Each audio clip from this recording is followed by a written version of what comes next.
Communications. Be a damn good router. At one point early in his career at Google, Jonathan was in a conversation with one of our engineers who wondered about Jonathan's propensity to respond to emails immediately and route his replies to so many Googlers. The engineer was frustrated with what he saw as Jonathan's misplaced priorities. Obviously, someone so responsive to email and so prolific at spreading information must not be busy enough. So he told Jonathan, in a fit of pique, "You're just an expensive router." This was meant as an insult, since a router is a fairly basic networking device whose main job is to move packets of data from one point to another. Jonathan took the barb as a compliment. Here's a way to think about corporate communications. Picture a 20-story building. You are on a middle floor, say the 10th, standing on a balcony.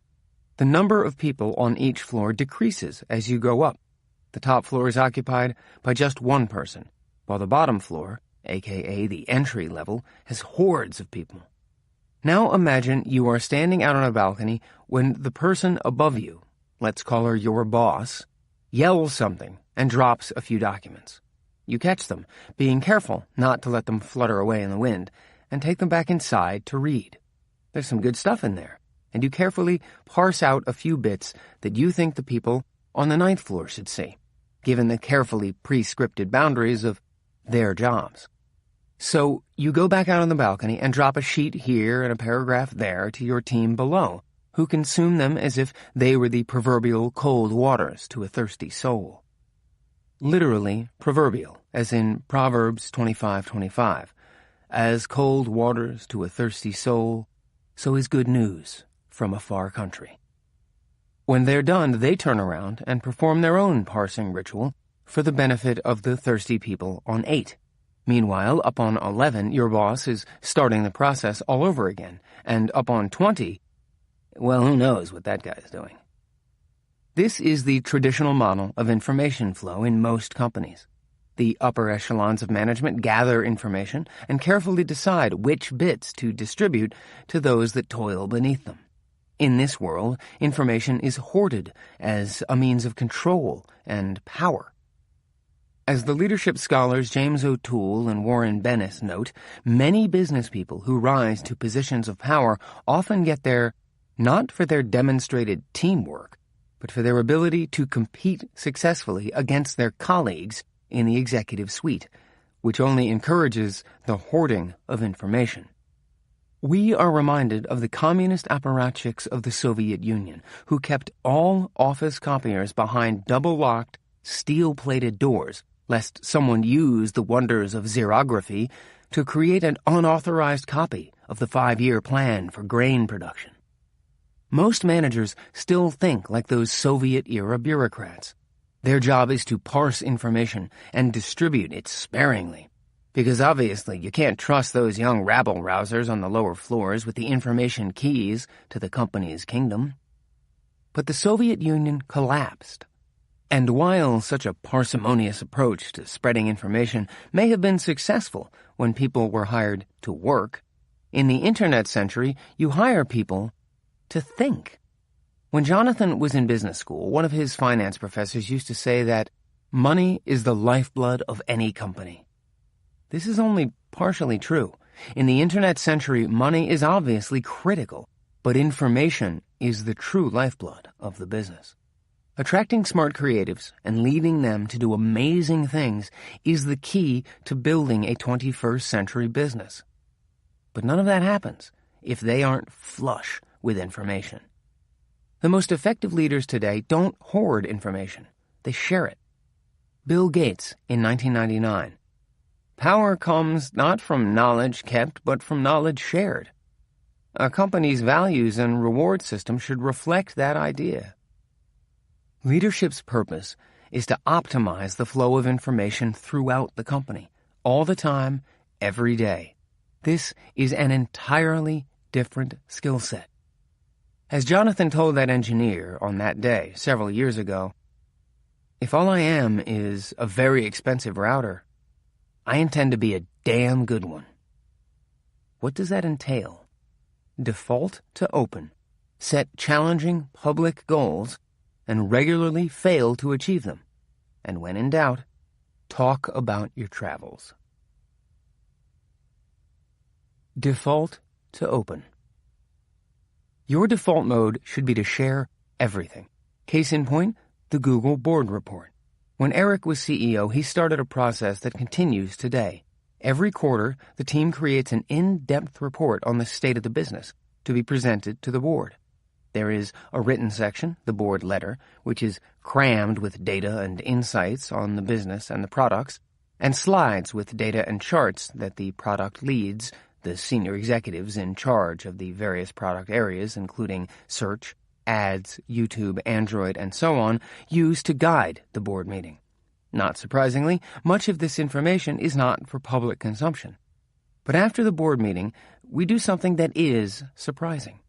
We take the material that we presented to our board and share it with all of our employees. Eric presents the slides, the exact same slides that were presented to the board, to a company-wide meeting, and the entire board letter goes out in a Google-wide email. Fine, Mr. Technicality, not the entire letter, since it contains some data that shouldn't be shared with everyone for legal reasons. We need to send the lawyers, along with a few communications folks, traipsing through the text to find and redact the legal landmines. This is where the share everything rubber hits the "but you can't possibly mean everything, can you?" road. Every quarter, well-meaning and otherwise googly googlers highlight sentences and paragraphs with the red marker of death. Digitally, of course. No paper was inked in the evisceration of this letter. "We can't put that in the letter," they say. "What if it leaks? It would cause problems." Or, "We can't tell employees this, even though it's true, and it's what we told the board. It might hurt morale." Fortunately, the people running this process understand that share everything doesn't mean share everything that wouldn't look bad if it leaked and that doesn't hurt anyone's feelings. It means share everything except for the very few things that are prohibited by law or regulation. Big difference. This is why we make everyone who wants something to be removed justify exactly why it needs to come out. And the reason better be very good. We have shared our board letter every quarter since the company went public in 2004, and leaks have not been a problem. Meanwhile, nobody complains that they don't know what's going on across the company. Or if they do, we tell them to read the board letter and watch Eric's presentation. And there is an ancillary benefit to sharing the board materials. Quality. While people will do a good job in preparing something for the board's consumption, they will do a great job if they know that material will be shared with the entire company.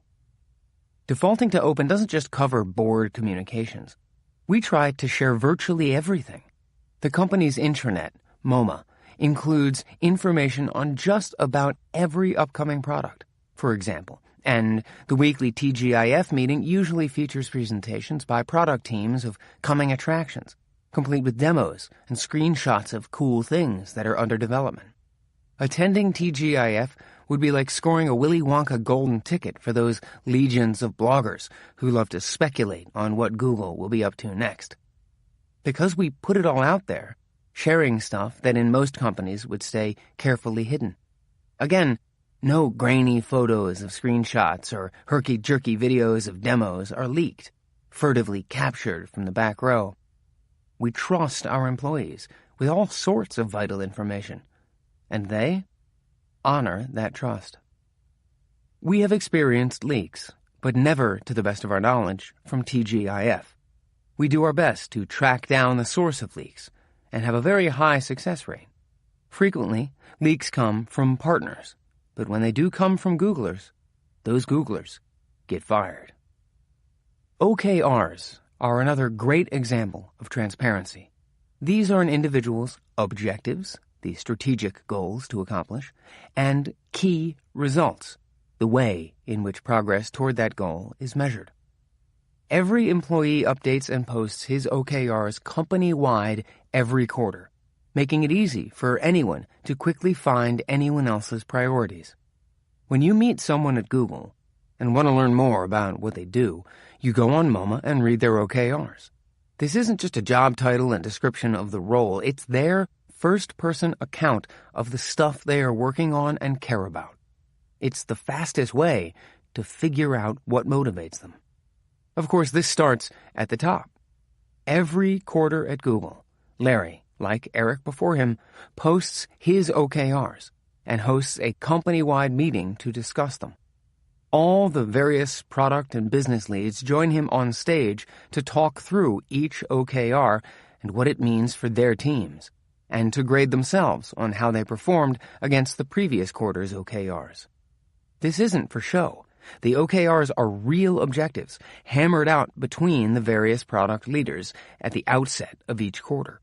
And the grades of the previous quarter's OKRs are usually full of red and yellow marks.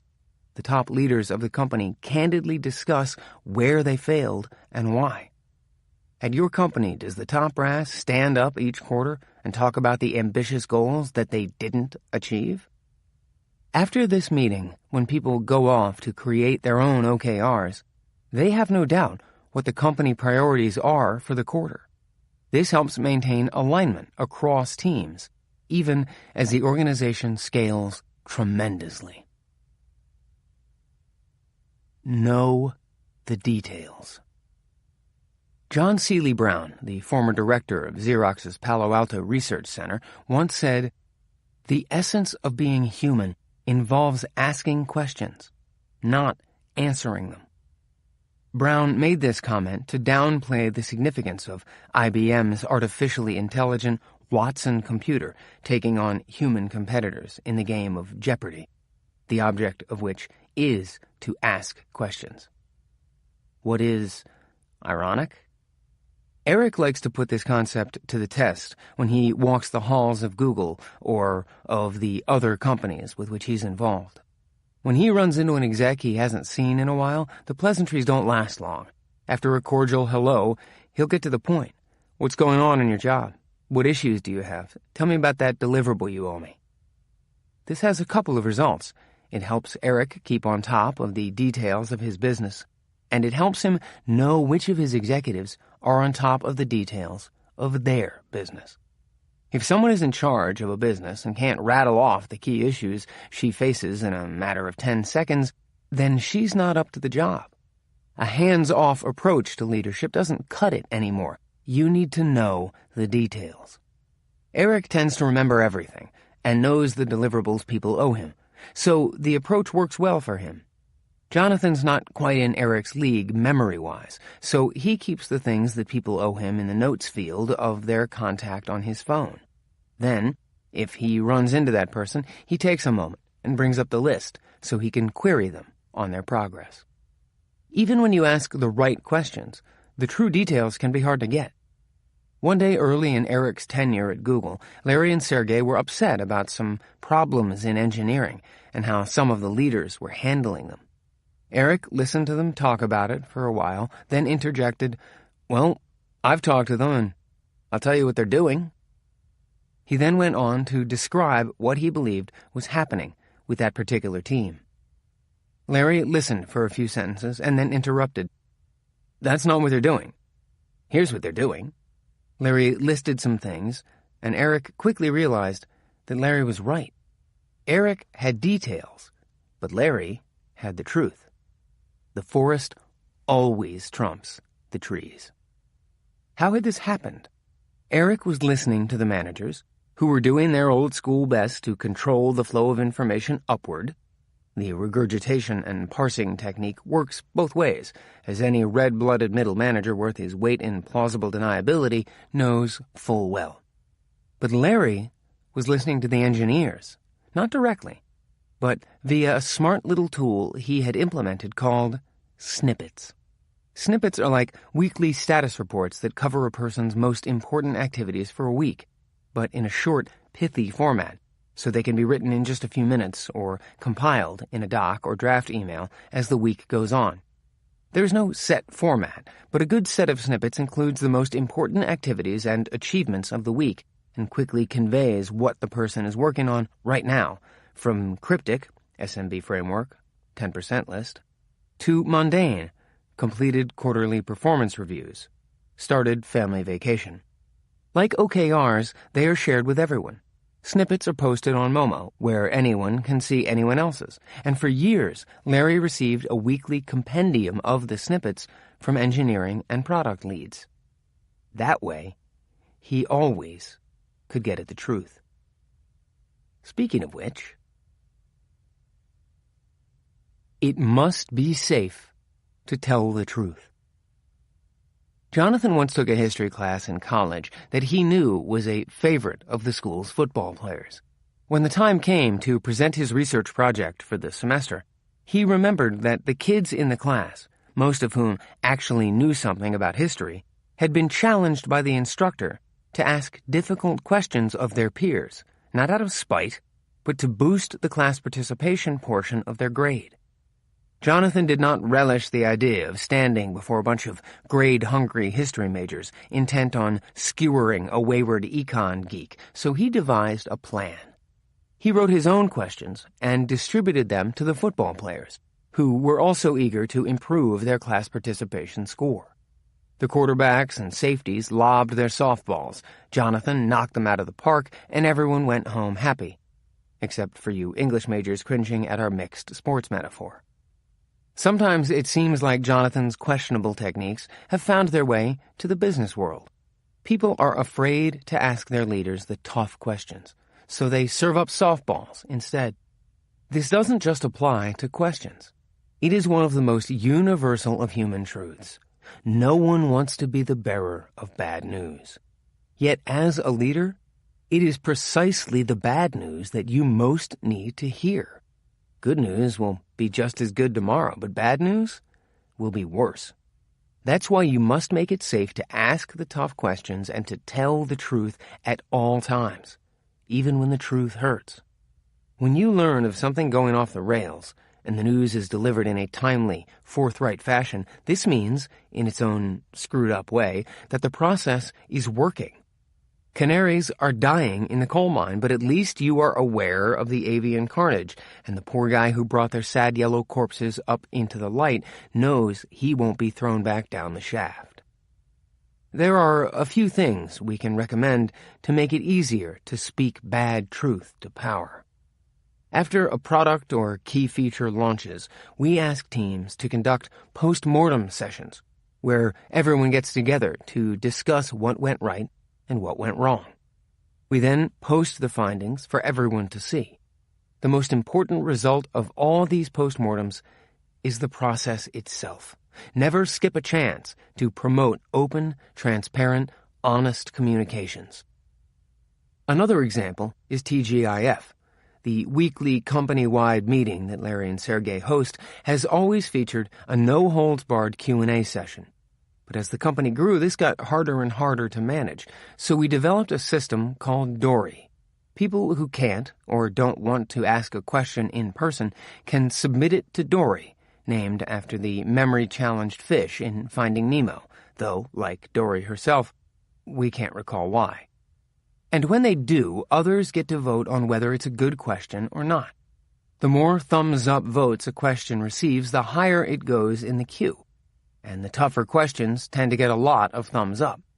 At TGIF, the Dory queue is put on the screen, so as Larry and Sergey go through the questions, they can't cherry-pick which ones they want to answer. They just go down the list, top to bottom, tough questions and easy. Dory lets anyone directly ask the CEO and his team the toughest questions, while the crowdsourcing aspect of it keeps the lame questions to a minimum. Lame answers, on the other hand, are judged in a much lower-tech fashion. TGIF attendees are equipped with red and green paddles and encouraged to wave the red paddles if they don't feel the questions are fully addressed. The red and green paddles were originally featured in the movie The Internship. After the movie came out, we started using them at the real TGIF, and they were so popular that they stayed around for about a year. Then we upgraded to a digital version so folks watching remotely could register their red and green opinions, too. Eric calls our approach to transparency a climb, confess, comply model. Pilots learn that when they get in trouble, the first step is to climb. Get yourself out of danger. Then, confess, talk to the tower, and explain that you screwed up and how. Finally, comply. When traffic controllers tell you how to do it better next time, do it. So in your venture, when someone comes to you with bad news or a problem, they are in climb, confess, and comply mode. They have spent a lot of time considering the situation, and you need to reward their transparency by listening, helping, and having the confidence that next time around they will nail the landing. Start the conversation. When the Michael Jackson concert movie, This Is It, was first released in October 2009, Jonathan got an idea. Google's main campus in Mountain View is right next to a multi-screen movie theater. So Jonathan bought a bunch of tickets for the day of the premiere and invited the product team to select a viewing time and go. Hundreds of colleagues took him up on the offer. Teams organized outings to see the King of Pop at work on what was to be his comeback concert series, before his tragic death wrecked those plans. Jonathan got some criticism from friends and coworkers. Was it really worth the cost and lost productivity just so a bunch of Googlers could go see a movie? The answer was a resounding yes. The movie showed a world-class smart creative pushing his team and himself to be great by paying attention to every detail and always taking the concert audience's point of view. But the more subtle objective of the Michael Jackson outing was that it was a way to start conversations. For months afterward, members of Jonathan's team, from senior leaders to associates right out of college, would stop him by the espresso machine or in the cafe to thank him for the movie. Jonathan usually asked what they liked about it, and the conversation always took off from there. Conversation is still the most important and valuable form of communication, but technology and the pace of work often conspire to make it one of the rarest. We are all connected 24/7, anywhere in the world, which is awesome, but also tempting. How often have you emailed, chatted, or texted someone who is sitting only a few feet away? Yeah, too often. Us too. Sociologists have a name for this phenomenon, as do anthropologists and mixologists. Laziness. But in all fairness to tech-happy smart creatives, there is another factor at work, especially at big companies, and especially for people who are newer to the company. As much as top executives and other company bigwigs may profess to be willing to talk, the open door works only when people walk through it. It can be hard for people who don't know the organization to start that conversation. As a leader, you need to help them. Some of our best leaders have taken unusual steps to facilitate. Urs Holze wrote and published a user manual about himself. Anyone on his team, which numbers a few thousand, can read the manual and understand the best way to approach him, and how to fix him if he breaks. Some of our favorite Urs quotes from the user manual. I didn't grow up in the U.S., and I tend to be more direct than others when I talk about something. I tend to overstate points for clarity of argument. It's easier to summarize something in black and white versus in shades of gray. If you think I am wrong, you need to tell me. I'll never blame anyone for speaking up. If you feel I'm beating you up all the time and all you're getting is negative feedback, then it's very likely that this wasn't intentional. Marissa Mayer held regular office hours, another cultural characteristic of early Google inspired by academia. Like a university professor, she set aside a few hours per week where anyone could come and talk to her. People signed up on a whiteboard outside her office, which she shared with a couple other Googlers who usually decamped to other locations during her office hours. And on Wednesday afternoons, the nearby couches were full of young product managers with some question or other to discuss. Most every company has tribal elders who possess unique expertise in their field and a deep knowledge of the organization. Some of them are well known within the company, but others may not be. And one of the biggest favors a leader can do for a new smart creative is to connect her with them. At Bell Labs, these savants were often called the guys who wrote the book, because they had written a definitive book or article on the topic, and new employees were often directed by their supervisors to seek them out. At many companies, universities too, the incorrect, knee-jerk management reaction is to discourage employees from connecting with company rock stars. After all, they might waste their time with stupid questions, right? Yes, that does happen.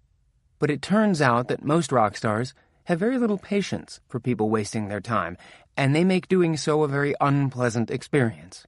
The inexperienced smart creative who does it once quickly learns not to do it again. Repetition doesn't spoil the prayer. In most aspects of life, you need to say something about 20 times before it truly starts to sink in. Jonathan kept telling his wife this, but she shut him up after the 4th time. Say it a few times, people are too busy to even notice. A few more times, they start to become aware of a vague buzzing in their ear. By the time you've repeated it 15 to 20 times, you may be completely sick of it. But that's about the time people are starting to get it. So as a leader, you want to habitually over-communicate. As Eric likes to say, repetition doesn't spoil the prayer. An axiom any Hail Mary dispensing priest would second, or third, or 50th. But there's a right way to over-communicate and a wrong way. In the internet century, the typical method, especially given the ease of the technology, is to share more stuff with more people. See an interesting article? Cut and paste the link into an email and send it to anyone who may be remotely interested. Yay, you've over-communicated. You've also wasted hours of people's time. Over-communication, done wrong, leads to a careless proliferation of useless information, an avalanche of drivel piling into already overwhelmed inboxes. Here are a few of our basic guidelines for over-communicating well. 1. Does the communication reinforce core themes that you want everyone to get? To get this right, you first need to know what the core themes are. When we say repetition doesn't spoil the prayer, these are the prayers we are talking about. They are the things you want everyone to grasp. They should be sacred, and there should be only a few of them, all related to your mission, values, strategy, and industry. At Google, our themes include putting users first, thinking big, and not being afraid to fail. Also, we are all technology optimists. We believe technology and the internet have the power to change the world for the better. By the way, if you repeat something 20 times and people don't get it, then the problem is with the theme, not the communications.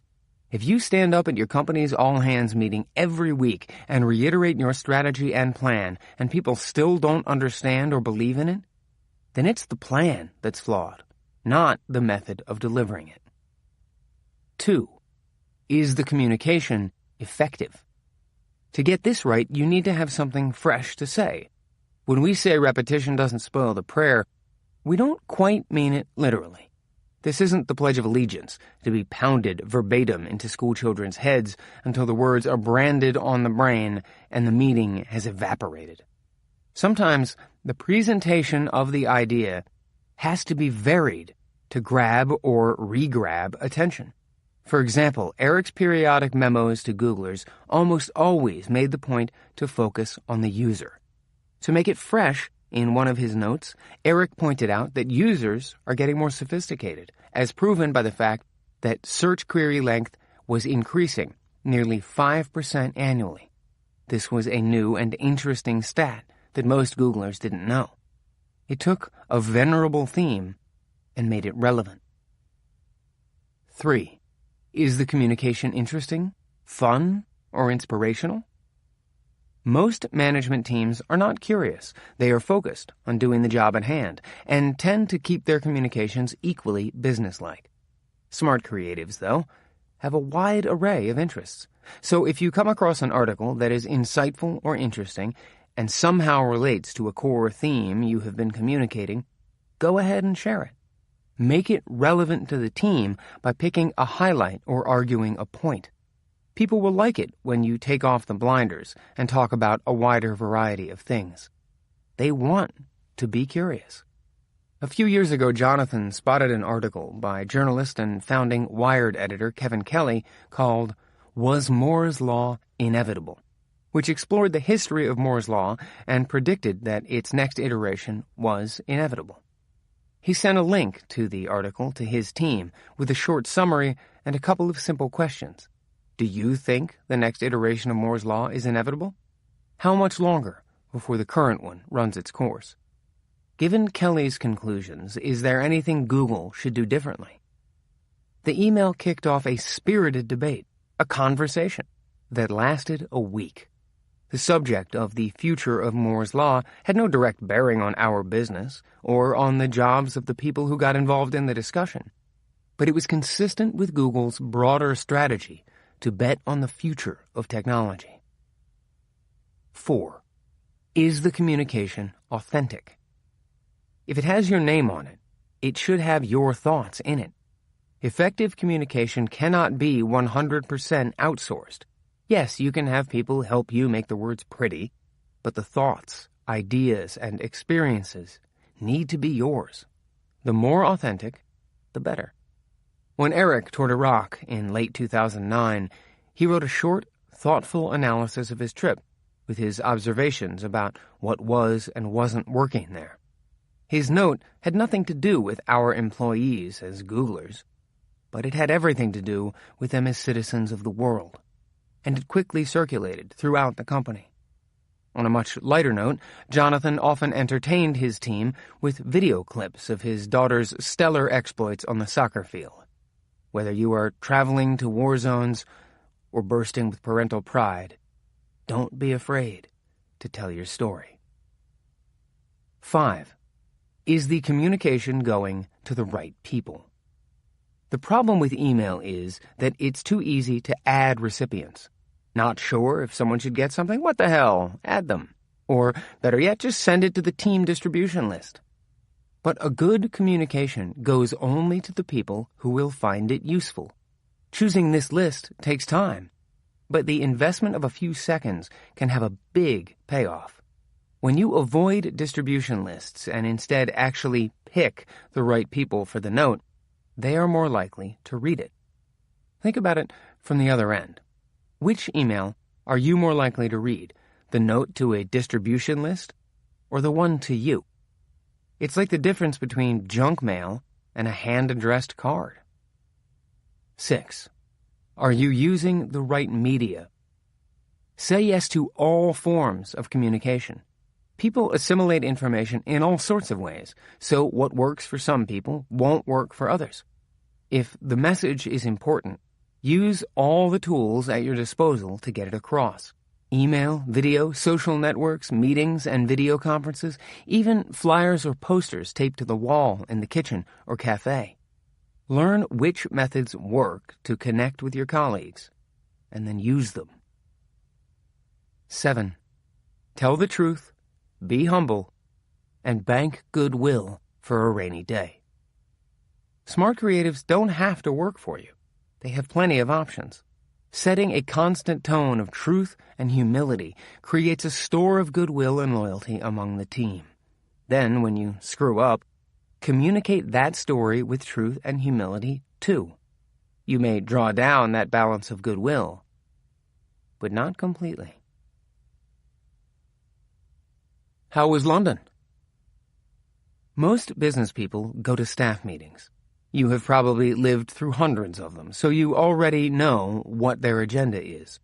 Receive status updates, conduct administrivia, nap with eyes open, check email surreptitiously under the table, wonder what mistakes in life were made to warrant this torture. The problem with the typical staff meeting is that it is organized around functional updates, rather than around the key issues facing the team. So you may end up spending too much time on things that don't matter. Do you really need a weekly update on everything? And not enough on things that do. This structure also reinforces the organizational boxes around people. Pam is in quality control. Jason is the sales guy, rather than creating a forum where everyone has a stake in the key issues of the day. One simple tactic to break the staff meeting monotony is the humble trip report. When people travel, ask them to put together a what I did on my summer vacation style report on what they did and what they learned. Then start all staff meetings with trip reports. If no one traveled that week, then ask someone to do a weekend report instead. The trip report makes the staff meeting more interesting. It inspires conversation. And when a person knows he is expected to present the trip report at the staff meeting, he'll do a better job of it. Also, because the well-done trip report gets people out of their functional rut, which is exactly what helps make a staff meeting successful. No matter what a person's job is, they should be encouraged to have opinions about the business, industry, customers, and partners, and different cultures. Not long after he joined Google in 2008, CFO Patrick Pichette visited our office in London. When he returned, Eric opened his staff meeting by asking Patrick to talk about his trip. After saying how great the office was and whom he met with and blah, blah, blah, Patrick veered onto a completely different tangent. While in London, he had walked into every mobile phone store he saw and talked to the salespeople about the different phones and plans.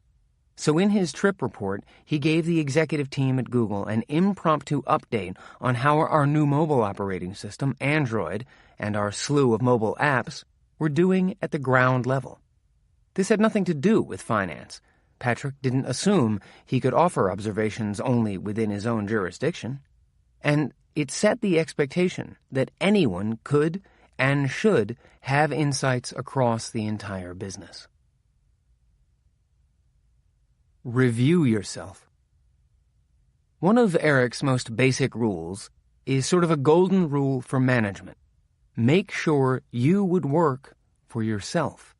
If you are so bad as a manager that you as a worker would hate working for you, then you have some work to do. The best tool we have found for this is the self-review. At least once per year, write a review of your own performance. Then read it and see if you would work for you. And then share it with the people who do, in fact, work for you. This will elicit greater insights than the standard 360-degree review process, because when you are initiating criticism of yourself, it gives others the freedom to be more honest. We mentioned Eric's self-review from 2002 earlier in the book, when we were talking about Bill Campbell and how Eric initially, and incorrectly, believed he didn't need a coach. There are other passages from that review where Eric candidly admitted his failings to his staff. For example, I should have empowered the team earlier and forced more decisions down into the organization. And I should have been more forceful to force closure on certain decisions and be impatient. I have tended to value the development of consensus more than I should in some situations. These critiques were very well received by Eric's team because they showed a CEO who was as interested in improving as they were. Email wisdom. Communication in the internet century usually means using email, and email, despite being remarkably useful and powerful, often inspires momentous dread in otherwise optimistic, happy humans. Here are our personal rules for mitigating that sense of foreboding. 1. Respond quickly. There are people who can be relied upon to respond promptly to emails, and those who can't. Strive to be one of the former. Most of the best and busiest people we know act quickly on their emails, not just to us or to a select few senders, but to everyone. Being responsive sets up a positive communications feedback loop whereby your team and colleagues will be more likely to include you in important discussions and decisions. And being responsive to everyone reinforces the flat, meritocratic culture you are trying to establish. These responses can be quite short. Got it is a favorite of ours. And when you are confident in your ability to respond quickly, you can tell people exactly what a non-response means. In our case, it's usually got it and proceed, which is better than what a non-response means for most people. I'm overwhelmed and don't know when or if I'll get to your note, so if you needed my feedback, you'll just have to wait in limbo a while longer. Plus, I don't like you. 2. When writing an email, every word matters, and useless prose doesn't. Be crisp in your delivery. If you are describing a problem, define it clearly. Doing this well requires more time, not less. You have to write a draft, then go through it and eliminate any words that aren't necessary. Think about the late novelist Elmore Leonard's response to a question about his success as a writer. I leave out the parts that people skip. Most emails are full of stuff that people can skip. 3. Clean out your inbox constantly. How much time do you spend looking at your inbox, just trying to decide which email to answer next? How much time do you spend opening and reading emails that you have already read? Any time you spend thinking about which items in your inbox you should attack next is a waste of time. Same with any time you spend rereading a message that you have already read and failed to act upon. When you open a new message, you have a few options. Read enough of it to realize that you don't need to read it and act right away, read it and act later, or read it later, worth reading but not urgent and too long to read at the moment. Choose among these options right away, with a strong bias toward the first two. Remember the old Ohio acronym, OHIO. Only hold it once. If you read the note and know what needs doing, do it right away. Otherwise, you are dooming yourself to rereading it, which is 100% wasted time. If you do this well, then your inbox becomes a to-do list of only the complex issues, things that require deeper thought. Label these emails Take Action, or in Gmail, mark them as starred, with a few to-read items that you can take care of later. To make sure that the bloat doesn't simply transfer from your inbox to your Take Action folder, you must clean out the action items every day. This is a good evening activity. 0 items is the goal, but anything less than 5 is reasonable. Otherwise, you will waste time later trying to figure out which of the long list of things to look at. 4. Handle email in LIFO order. Last in, first out. Sometimes the older stuff gets taken care of by someone else. 5. Remember, you're a router. When you get a note with useful information, consider who else would find it useful. At the end of the day, make a mental pass through the mail you received and ask yourself, what should I have forwarded but didn't? 6. When you use the BCC, blind copy feature, ask yourself why. The answer is almost always that you are trying to hide something, which is counterproductive and potentially knavish in a transparent culture. When that is your answer, copy the person openly or don't copy them at all. The only time we recommend using the BCC feature is when you are removing someone from an email thread. When you reply all to a lengthy series of emails, move the people who are no longer relevant to the thread to the BCC field and state in the text of the note that you are doing this. They will be relieved to have one less irrelevant note cluttering up their inbox. 7. Don't yell. If you need to yell, do it in person.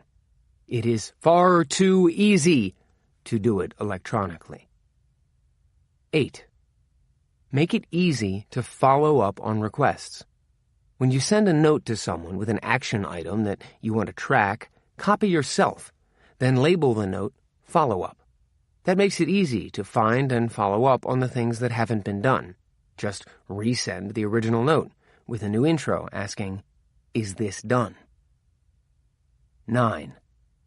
Help your future self search for stuff.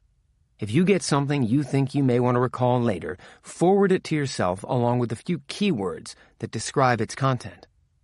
think to yourself, how will I search for this later? Then, when you search for it later, you'll probably use those same search terms. This isn't just handy for emails, but important documents, too. Jonathan scans his family's passports, licenses, and health insurance cards and emails them to himself along with descriptive keywords. Should any of those things go missing during a trip, the copies are easy to retrieve from any browser. Have a playbook. As a business leader, you have several constituencies: employees, bosses, boards of directors and advisors, customers, partners, investors, and so on. It helps to have a playbook with notes on how to communicate most effectively in each of these scenarios. Here are ours. One-on-ones. Match the lists. Bill Campbell once suggested to us an interesting approach to organizing one-on-ones, the periodic meetings between manager and employee. The manager should write down the top 5 things she wants to cover in the meeting, and the employee should do the same. When the separate lists are revealed, chances are that at least some of the items overlap.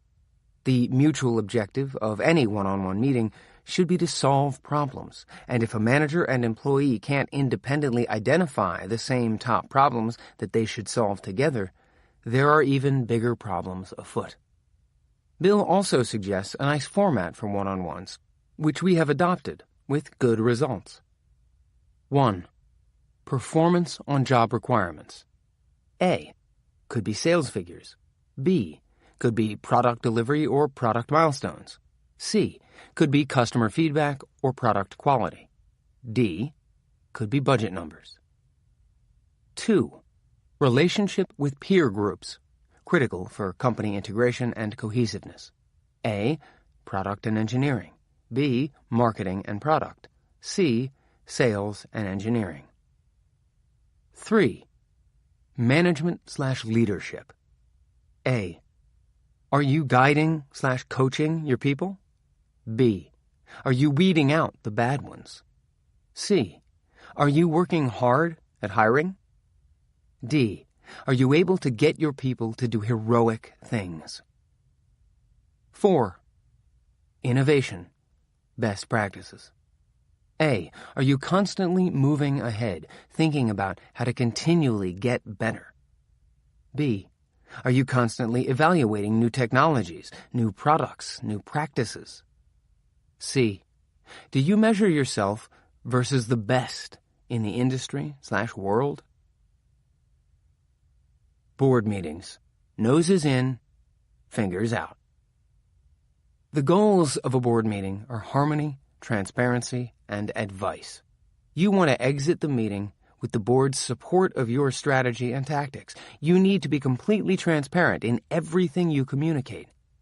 And you want to hear their advice, even if you plan to ignore it. They are usually trying to be helpful and cannot have all the context that you have. Another way to put this? You want their noses in, but fingers out. The phrase, often abbreviated NIFO, was coined by the founder and former president of the National Association of Corporate Directors, John M. Nash. It means that a board should take an active oversight role, but not get involved in micromanaging the business. As CEO, Eric started his board meetings with a concise review of the highlights and lowlights of the previous quarter. The lowlights were especially important, and Eric always spent more preparation time on them than anything else. This is because it is always harder for people to present bad news to a board than good. The highlights are easy, but when you ask a team for a list of lowlights, you often get a sugar-coated version of the truth. Here's the problem, but it's not all that bad, and we already have a solution in the works. This can't possibly be true for all the problems the company faces, and the board knows it. So, the best approach is also the honest one. We have difficult problems, and we don't have all the answers. Eric's lowlights brought up issues ranging from revenue to competition to products, honestly and frankly, which always sets the stage for an engaged board discussion. For example, at one board meeting, we wanted to discuss our concern that bureaucracy was slowing us down. The lowlight read, "Google constipated. Key challenges we need to address." Eric followed the highlights and lowlights with a detailed review of each of the company's product and functional areas, with an emphasis on succinct, data-driven discussions. The process of constructing this presentation wasn't run by a communications or legal team, but by product managers on Jonathan's team who were embedded in the business. Jonathan picked his brightest smart creatives for the task. He knew they would do a great job, despite the big time commitment the task required. He also knew that the experience of constructing detailed board presentations and the accompanying letter would give these talented people incredible insights into the art and skill of executive communications and a solid purview over what was going on across the company. To delegate this task to communications people would have been a huge lost opportunity to give the company's future leaders hands-on training. It's not a coincidence that many of the product managers who worked on the board preparation team have been very successful at Google. For example, Sundar Pichai ran the team for Jonathan for several years and now heads up the company's Android, Chrome, and apps product areas. Caesar Sengupta partnered with Sundar on the board slides and now runs the Chromebooks team for him. Board members want to talk about strategy and products, not governance and lawsuits. If this isn't true, get new board members. Remember this when you establish the rules and agenda of the board, and stick to it, even when the going gets tough. When Eric was on the board of Siebel Systems, a software company acquired by Oracle in 2005, the company became embroiled in a series of SEC violations in the early 2000s. The board meetings became dominated by legal conversations, and the board spent much more time thinking about lawyers and liabilities than it did about the business, which was slowly eroding. Administrivia, even important board stuff, can become a nice refuge when the alternative is to have difficult conversations about the decay of the core business. The board should be of strategic value, but you won't get these interesting conversations and valuable insights if you are constantly distracted by governance issues. Of course, the board needs to understand what's going on with critical legal stuff and other tactical issues, but these can generally be handled in subcommittees and summarized at the board level in 15-minute segments. When he came to Google, Eric made a commitment to the board that it would get to focus on issues relevant to the scale and strategy of the business. The Apple board also did this well during the time Eric served on it, as the meetings were full of great conversations about products, leadership, and strategy. And there was no question who was in charge. In between meetings, call board members periodically, but hope you get voicemail. Partners. Act like diplomats. To build platforms and successful product ecosystems, companies must work with partners. This often creates interesting situations and bastardized words. Co-opetition, frenemy, where the two companies may be competing in some realms but collaborating in others. The key to success in these situations lies in one of the oldest of the communications arts, diplomacy. In many ways, complex business partnerships are similar to the realpolitik style of diplomacy between countries, which holds that relations should be managed based on pragmatic, not ideological, principles. Countries can have a long list of grievances with each other, but it is in their mutual best interests to figure out a way to work together. The alternative, a lack of a relationship, or war, is destructive for everyone. For example, China and the United States have lots of issues, but there is so much trade between the two countries that we must find ways to maintain and build our relationship in spite of our differences. Countries, like business partners, have their own belief systems, and everyone is aware when they have moved from one system to the other. An important first step in managing a successful partnership is to acknowledge those differences and assume that they are here to stay. The other country/company has a right to its own system and believes in it just as fervently as you do. So to work effectively with it as a partner, you need to put aside moral judgment. As Henry Kissinger said in 1969 when he was the U.S. National Security Advisor, "We have always made it clear that we have no permanent enemies and that we will judge other countries, including communist countries, and specifically countries like Communist China, on the basis of their actions and not on the basis of their domestic ideology." Less than 2 years later, he traveled to China in secrecy, which led to the reopening of diplomatic relations between the two countries for the first time since World War II. If managing partnerships is like diplomacy, then it stands to reason that it needs to be conducted by diplomats. For the most important partnerships, companies should create a role with the objective of serving dual constituencies, to keep the external partner happy while also pursuing the interests of their own company. In diplomatic circles, this is called two-level game theory. This is different from a traditional sales role, which is often weighted toward the company's interests, not the partner's. Press interviews. Have a conversation, not a message. When you are doing a press interview, do you have people to help prepare you?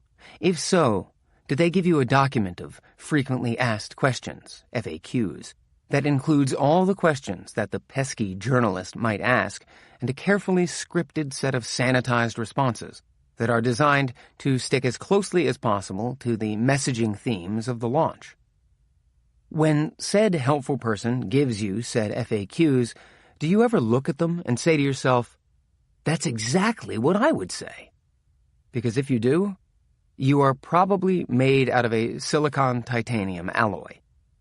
Many believe that a press interview is a marketing speech, to be scripted word for word. Jonathan, who can be a rather difficult client for a communications person, used to suggest rather loudly upon seeing his scripted messages that if they wanted a trained monkey to give the interview, he'd be happy to arrange it. But if they wanted him, a person who usually bears no resemblance to a monkey, to do the interview, they better start over and come back with something intelligent to say. Because a successful interview shouldn't be an exercise in regurgitating bland marketing messages. It should be a conversation with insight. A good communications person will understand the difference between messaging and conversation. Messages don't answer the question. In a conversation, you listen to the questions and try to figure out a way to answer intelligently, with insights and stories, while reinforcing the message, but not parroting it. Too many people try to manage the downside of communications, which messaging certainly accomplishes, but it also uniformly fails to accomplish anything else. The world can spot messaging a mile away. Having an insightful conversation with a journalist is challenging, much more challenging than memorizing a script. And not because, insert witty barb about journalists here, a back-and-forth conversation with a journalist often results in tension, which is something that journalists often try to create, but most people try to avoid. So if you want to engage in actual conversations with a reporter, you have to have a tough skin when the resulting article has negative elements. If you aren't being criticized, then you probably didn't have a good conversation. Mostly, though, people don't have smart conversations with the press because it is much easier to draft messages than it is to discover insights. But the insights are there. You just have to push the team to find them. Remind them, as our communications colleague Ellen West always tells her team, to be a thought leader, you have to have a thought. Relationships, not hierarchy. One advantage of hierarchical, process-laden organizations is that it's easy to figure out with whom you need to talk. Just look for the right box on the right chart, and you've got your person. But the steady state of a successful internet century venture is chaos. When things are running perfectly smoothly, with people and boxes on charts enjoying a one-to-one relationship, then the processes and infrastructure have caught up to the business. This is a bad thing. When Eric was CEO at Novell, the company was running like a well-oiled machine. The only problem was that the new great product cupboard was bare. Champion race car driver Mario Andretti, if everything seems under control, you're just not going fast enough. The business should always be outrunning the processes, so chaos is right where you want to be. And when you're there, the only way to get things done is through relationships. Take the time to know and care about people. Note the little things, partners and kids' names, important family issues. These can be easily recorded in your contacts. Eric believes in the 3-week rule. When you start a new position, for the first 3 weeks, don't do anything. Listen to people, understand their issues and priorities, get to know and care about them, and earn their trust. So, in fact, you are doing something. You are establishing a healthy relationship. And don't forget to make people smile. Praise is underused and underappreciated as a management tool. When it is deserved, don't hold back.